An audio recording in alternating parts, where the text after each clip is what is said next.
My Lords, I wish to begin by thanking the noble Lord Callanan, who on Sunday night responded to my tweeted link to a preview of this debate, a rebuttal for those who would question the work ethic of this place.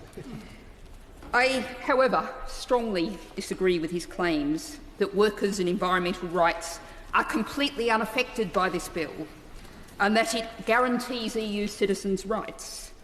And I think many impartial observers agree with me very loudly and clearly. But I thank him for engaging in this forum with a much younger audience than I will guess Parliament TV has tonight. And indeed, it's the impact, particularly on younger people, of this bill that I want to address in my brief remarks. For as I said last night in the speech on the Queen's speech, your Lordship's House is going to have to be, in the coming days, weeks and months, the representative of the younger people who are not represented in the other place. Of course, the majority of the country is not represented in the other place, in the government, in making the decisions being made in the other place. As Lord Liddell referred to, that's a product of the electoral system.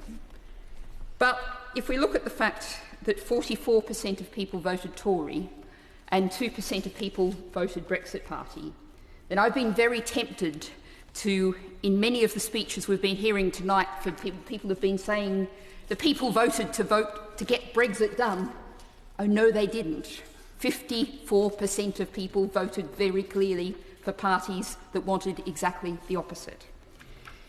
If we look at the age division, 18 to 24s, 21% voted Tory. 25s to 29, 23% voted Tory. Now, we've known since the referendum in 2016 that Brexit is an older people's project. That's who voted for Brexit. And this, my Lords, is a bill for an elders' Brexit. It's a bill that addresses the concerns and the attitudes of older people, and it actively attacks the interests and concerns of the young. I only have time here to focus on 3 points. There's, in the other place, we saw on party lines an amendment to defend the Erasmus Plus scheme. Now, the government is saying, as on so many other issues, that, leaving this out doesn't mean it's going to abandon Erasmus Plus.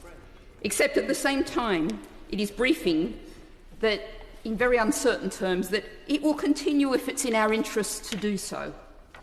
And indeed, there was an article in the Times on the January 11 which had a government source suggesting that, it only really benefits middle-class students.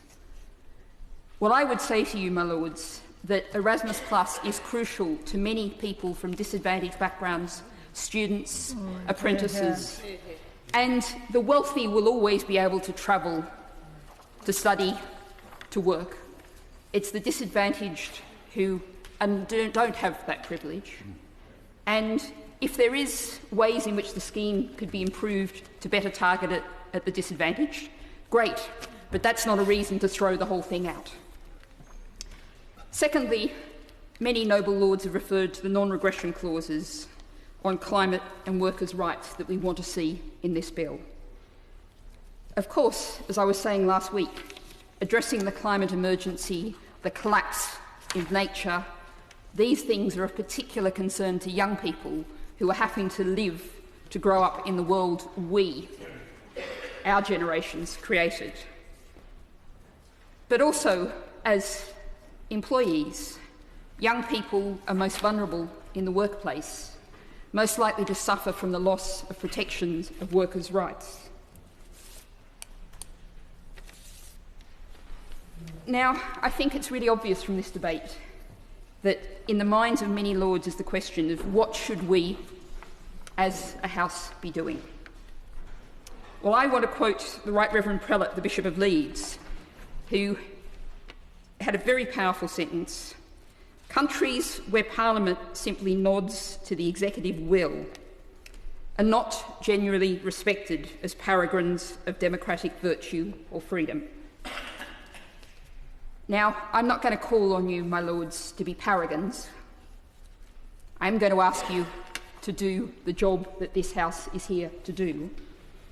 And your Lordship's House is very often compared to the National People's Congress of China because of the size of our membership.